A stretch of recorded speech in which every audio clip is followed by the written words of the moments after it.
오늘부터 읽어가는 이 여호수아서 6장에서부터 8장까지의 내용은 여리고성을 시작으로 해서 이스라엘 지형으로 말하면 중앙 지역을 정복해 가는 과정이 소개가 됩니다. 그리고 이어서 남쪽에 있는 여러 지역들을 정복하는 일들, 그리고 마지막에 북부 지역을 점령하는 내용들이 소개가 되면서 이 가나안 정복 전쟁이 어떻게 진행이 되었는가에 대한 기록들이 계속 이어지고 있습니다. 오늘 우리가 있는 이 말씀 6장에서는 여리고성을 어떻게 해서 함락을 시키게 되었는가에 대한 기록이 소개되고 있습니다. 우리가 이제 이러한 말씀들에 대해서는 많이 읽고 들었기 때문에 그런 것들을 많이 알고 있지만, 이런 일들을 처음 명령하시게 될 때 이스라엘 백성들이 이 말씀을 들었을 때 참 기가 막힐 만한 그런 말씀을 주신 것이다, 이렇게 여겼을 것이다, 이렇게 우리가 보여진다 이 말이죠. 먼저 하나님께서 여호수아를 불러서 하나님께서 여호수아에게 약속을 주시면서 명령하십니다. 그래서 어떤 약속을 주시느냐, 내가 여리고와 그 왕과 그 용사들을 내 손에 넘겨주었다, 이렇게 표현합니다. 마치 이미 이루어진 일처럼 이렇게 완성형으로 표현이 되어 있어요. 그러면서 명령하시기를 성주일을 돌아라, 매일 한 번씩 성주일을 돌아라, 그리고 6일 동안은 계속 그와 같이 하도록 해라, 이렇게 말씀을 하신 겁니다. 그리고 7번째 날이 될 때에는 7번을 돌라고 이야기합니다. 7번을 돌고 제사장들이 나팔을 불 때 모든 백성들이 큰 소리로 외쳐 부르라, 이러한 명령을 내리시게 됩니다. 당시 여리고 성은 난공불락의 성이어서 문을 한번 닫아두면 그곳에 출입하는 것이 불가능할 정도로 강력한 요새처럼 만들어둔 성이었습니다. 지리나 역사를 아는 그런 성경학자들은 그 여리고성을 나중에 가서 발굴을 해보니까 3개의 삼겹으로 해서 그 성을 쌓았다, 이렇게 알려지게 됩니다. 그만큼 그 여리고 성이 만약에 문만 닫아버리면 그 어느 누구도 그 성을 공략하기가 어려운 성이다 하는 겁니다. 그런 난공불락의 성을 어떻게 하나님이 점령해 가시는가, 매우 기이한 방법으로 하도록 하나님이 명령을 내리신 겁니다. 여호수아는 그러한 모든 말씀을 그대로 듣고서는 그 말씀을 백성들에게 전해서 그러한 명령을 그들에게 전달하게 됩니다. 하나님이 명령하신 내용을 보면 그들이 이 성을 돌아가는 데는 무작위로 막 돌게 하신 것이 아니라 매우 일사불란한 행진의 대열을 이루고서 돌게 하시는데, 어떤 모습으로 하게 하시느냐, 무장한 군사들이 가장 앞서 나갑니다. 그리고 그 뒤에 나팔을 든 제사장들이 그 뒤를 따라요. 그리고 그 다음에가 언약궤를 맨 제사장들이 그 중심에서 행하게 됩니다. 그리고 그 뒤에 또 무장한 군사들이 후군으로 또 따르게 돼요. 그리고 마지막에 백성들이 그 뒤를 따르는 겁니다. 이스라엘 백성들이 애굽에서 나오고 난 다음에 그들이 광야 생활하면서 많이 다니게 될 때도 하나님이 그냥 무질서하게 있고 싶은 대로 있어라, 이렇게 하지 않으셨어요. 우리가 아는 바와 같이 이스라엘 자손들은 중앙에 준양에 하나님의 언약궤를 두고 그 언약궤를 중심으로 동서남북 사방으로 세 지파씩 텐트를 치게 하죠. 머물러 있을 땐 그렇게 하고, 또 낮에 구름 기둥으로 밤에 불 기둥으로 그 백성들의 갈 길을 하나님이 인도하시게 될 때도 그냥 따라가는 게 아니었다는 겁니다. 역시 그때도 일사불란한 질서와 대열을 이루어서 그들이 행진을 하게 하셨다는 겁니다. 그래서 하나님이 질서의 하나님이시다 하는 사실을 우리가 분명히 떠올리게 되는 부분이죠. 하나님께서 이 난공불락의 성이었던 여리고성을 점령하게 하시는 것도 매우 이해하기 힘든 기이한 방법으로 그렇게 하게 하시는데, 그들이 이 여리고성을 돌 때에도 하나님께서 매우 질서정연하게 이 성을 하루에 한 바퀴씩 돌게 하신 것입니다. 그러한 질서를 따라서 그들이 이동을 하게 될 때 주의하는 말씀을 그들에게 전달해 줘요. 너희는 외치지 말아라. 음성을 들리게 하지 말아라. 너 입에서 아무 말도 내지 말아라. 그리고 말할 때는 마지막 날 7번 돌고 난 다음에 그때 나팔 소리가 울려 퍼질 때 큰 소리로 그때 외치라는 겁니다. 그때까지는 절대로 아무 소리도 내지 말라는 겁니다. 물론 한 바퀴 돌 때 이 양각 나팔을 든 제사장들은 나팔을 불곤 하지만 그 나팔 소리와 더불어 함께 대열을 이루어서 도는 모든 백성들은 침묵 속에서 그들은 돕는 것이죠. 먼지가 푹 일어날 겁니다. 돌 때 뭐 나팔 소리가 들리긴 하지만 또 먼지가 이렇게 일어나고 사람들의 소리가 없어요. 침묵 속에서 이 일을 수행하게 하시는 겁니다. 한번 여러분 생각해 보세요. 지금 아주 큰 일을 앞두고 있어요. 그들이 지나면서 여리고성을 볼 겁니다. 야, 저 성을 어떻게 우리가 들어갈 수 있을까? 이런 생각이 들만하죠. 그리고 아무 얘기도 하지 말래요. 한편으로 이게 될까? 큰 난관 앞에 또 두려운 마음도 들고, 이런 마음을 그들이 갖고서 왜 하나님이 그렇게 명령하실까 싶은 이해할 수 없는 그런 명령은 떨어졌고, 그렇게 하긴 하는데 도대체 도무지 상식적으로 감을 잡을 수 없는 그런 방법으로 하나님이 하라고 하시는 겁니다. 사람이 만약에 말을 하도록 만약에 하나님이 제어하지 않으시고 말하도록 내버려뒀다면 어떤 말이 계속 들릴까요? 이게 도대체 뭐하란 말이야? 이렇게 가지고 이게 되긴 하겠어? 이래가지고 무슨 전쟁을 해? 어떻게 우리가 저 성을 어떻게 해서 들어간단 말이야? 말도 안 되는 말씀을 이렇게 하고 있어.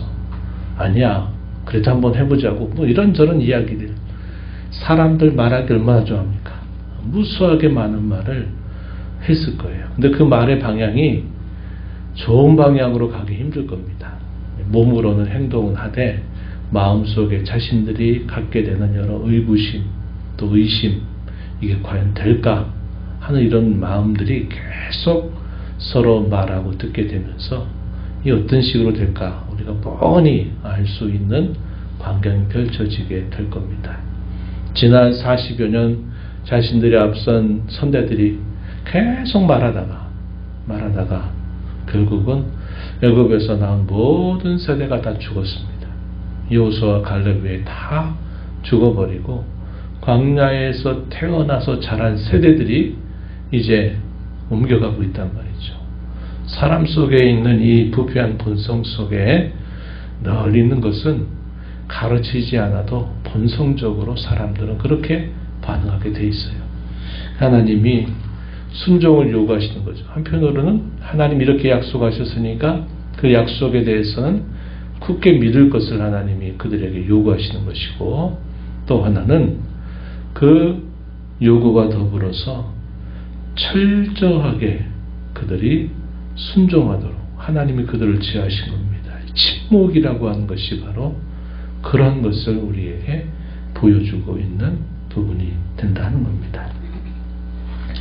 이 말 속에 담겨있는 의미는 아무 말도 하지 말고 침묵 속에서 하나님이 하신 말씀을 마음에 새기고 그대로 온전하게 철저하게 순종할 것을 요구하고 계시다 하는 사실을 보여줍니다. 7째 날이 됐습니다. 새벽에 일찍부터 일어나서 예전에 했던 방식대로 한 바퀴 돌대와 같이 똑같은 방식으로 하는데 그날은 그 성을 7번을 돌아요. 그 이스라엘 백성들이, 그 많은 백성들이 이 여리고 성을 그렇게 계속 도는 그런 모습이 그려지죠. 당시에 이 여리고성 사람들은 어떤 마음이 들었을까요? 도대체 저게 뭐 하는 거야 도대체? 이렇게 보일 겁니다. 근데 이미도 라합을 통해서 그 여리고성 사람들이 갖는 그 마음, 너희가 섬기는 그 하나님이 행하신 일을 보면서 이미 마음이 높고 간담이 서늘한 그런 두려움을 그들이 가지고 있었던 겁니다. 도대체 어떻게 하려고 저러나 이러면서 그들이 더 아마 무장하고 더 지켜봤을 겁니다. 7째 날 7바퀴가 끝나면서 나팔 소리와 함께 이제 크게 온 백성들이 큰 소리로 그동안 말하지 못했던 그 이 소리를 담아서 큰 소리로 함성을 지르게 됩니다.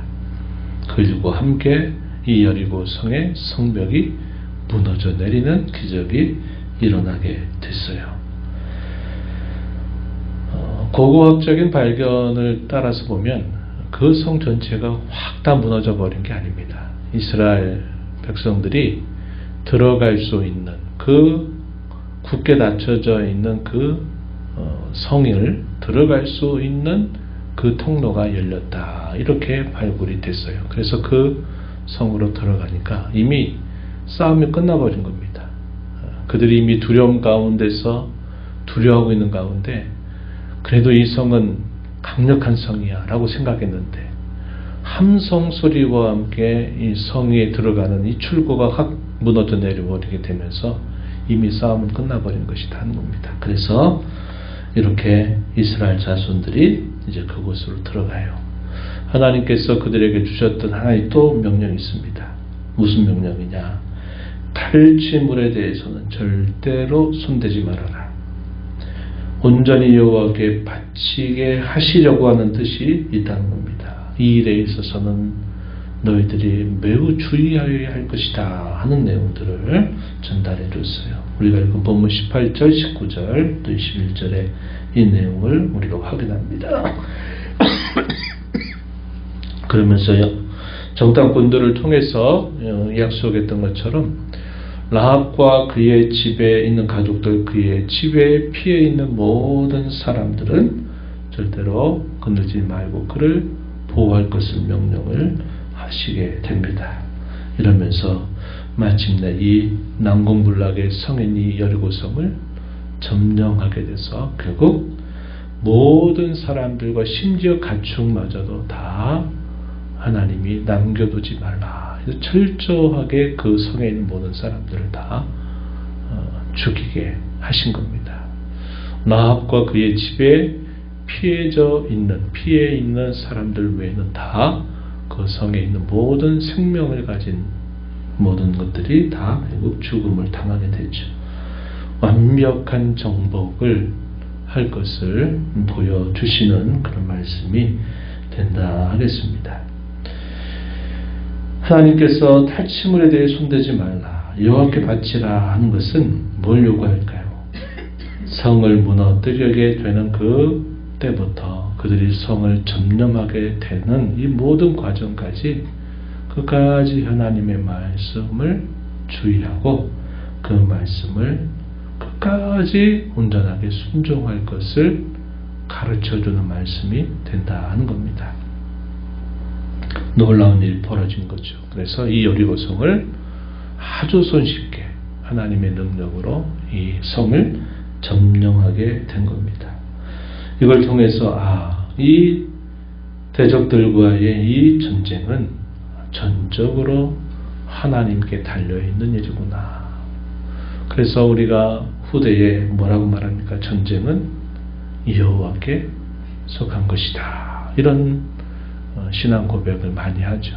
다윗이나 뭐든 하나님의 사람들이 전쟁의 승패가 오직 여호와께 달려있다. 이러한 고백들을 하게 됨을 우리가 알게 됩니다. 우리가 이 말씀을 통해서 우리의 상식적인 생각, 또 우리의 기대 이런 것들을 하나님이 뛰어넘는 방법으로 우리에게 믿고 순종을 요구하시게 될 때가 있다는 겁니다. 여리고성을 점령했던 게 모든 당시의 이 대적 나라들을 칠 때 똑같은 방법으로 하나님이 하라고 하신 것이 아니에요. 그러나 이 처음 이 전쟁을 하게 되는 이 여리고성은 하나님께서 이와 같은 방법으로 사람의 상식과 기대와 바람과는 전혀 맞닿지 않는 그 모든 것들을 뛰어넘는 믿음과 순종을 통해서 하나님이 그 성을 점령하게 하셨다는 것이죠. 우리가 이 땅에 살아가면서 때로는 우리가 합리적으로 말씀을 따라서 곰곰이 생각해서 하나님 말씀을 우리가 마음에 새기면서 순종을 해야 될 때도 있지만 때로는 어떤 상황 속에서는 눈앞에 아무것도 보이지 않고 귀에 들리지도 않고 우리의 뭔가 상식적으로 도무지 이해할 수 없는 일들이 있을 때라도 하나님께서 그렇게 하라 하시면 우리는 그 말씀에 대하여 믿음으로 순종하되 그 순종은 철저하게 그리고 끝까지 순종을 할 것을 우리가 배워야 되겠다 하는 것입니다. 때로 우리 삶 속에 침묵이라고 하는 것이 우리에게 필요할 때가 분명히 있습니다. 특별히 주님의 교회 속에서 어떤 일들을 할 때 불필요한 말들을 우리가 해서 안 될 경우들이 참 많죠. 그래서 우리가 이 침묵이라고 하는 것, 때로 개인적으로 내가 여러 어려움들을 당할 때 내가 하나님 앞에 침묵 속에서 그분을 온전히 기다리고 바라는 그런 자세도 필요하고 몸된 교회에서 무엇인가를 수행할 때도 불필요한 말들 이런 것들을 통해서 믿음을 떨어뜨리게 하고 시험에 들게 하는 그런 말들을 우리가 항상 지어갈 필요가 있는 겁니다. 그래야 하나님의 역사가 더 선명하게 드러나고 그 일의 결과가 모든 사람에게 유익을 가져다 줄 수 있다는 것이죠. 이런 것들을 우리가 이러한 말씀들을 통해서 배워서 이 한 해 이 믿음과 순종을 통해서 하나님을 진실하게 참되게 섬겨가는 저와 여러분이 되기를 바랍니다.